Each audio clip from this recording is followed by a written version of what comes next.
করলে মরে একটা আহত হয় একটাই যায় স্যার, বাকিটি যায়। স্বৈরাচারের দোসর ও সাবেক স্বরাষ্ট্রমন্ত্রী আসাদুজ্জামান খান কামাল এভাবেই মানুষ হত্যার কাজে ব্যবহার করতেন স্বরাষ্ট্র মন্ত্রণালয় ও আইন শৃঙ্খলা বাহিনীর কর্মকর্তাদের। এদিকে স্বৈরাচারী সরকার পতনের পরও এখন পর্যন্ত কামাল সিন্ডিকেটের সাথে সংশ্লিষ্ট অন্তত ১৯ জন উচ্চপদস্থ কর্মকর্তা বহাল তবিয়তে স্বরাষ্ট্র মন্ত্রণালয়ে কাজ করে যাচ্ছেন, এমন খবরই বেরিয়ে এসেছে গণমাধ্যমগুলোতে।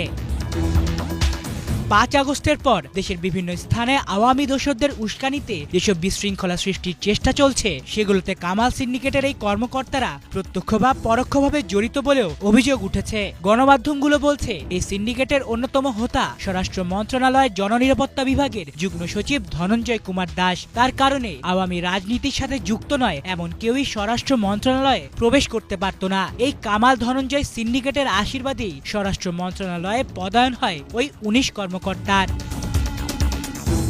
তাদের মধ্যে জননিরাপত্তা বিভাগের সীমান্ত অধিশাখার যুগ্ম সচিব হিসেবে কর্মরত আছেন শেখ সালেহ আহমেদ। একই বিভাগের শৃঙ্খলা অধিশাখার মতো সংবেদনশীল জায়গায় কর্মরত আছেন উপসচিব নসরিন পারভিন। এছাড়া এ বিভাগে আছেন স্বৈরাচারের আরেক দোসর বিকাশ বিশ্বাসও।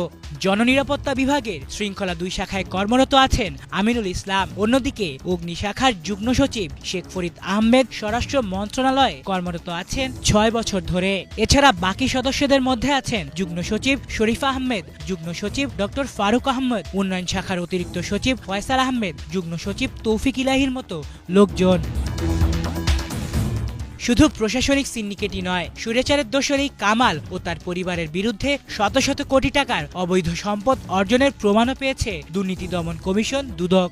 দুদকের অনুসন্ধানে কামালের বিরুদ্ধে ২০০ কোটি টাকারও বেশি মানি লন্ডারিং সংক্রান্ত অপরাধের প্রমাণ মিলেছে। এখন পর্যন্ত তার বিরুদ্ধে অন্তত ৩০০ কোটি টাকার বেশি দুর্নীতির প্রমাণ পাওয়া গেছে। এসব ছাড়াও তেজগাঁও ও সংশ্লিষ্ট বিভিন্ন এলাকার বাজার থেকে কামাল ও তার মাফিয়া দল নিয়মিত চাঁদা সংগ্রহ করত বলেও বিভিন্ন গণমাধ্যমের প্রতিবেদনে উঠে এসেছে।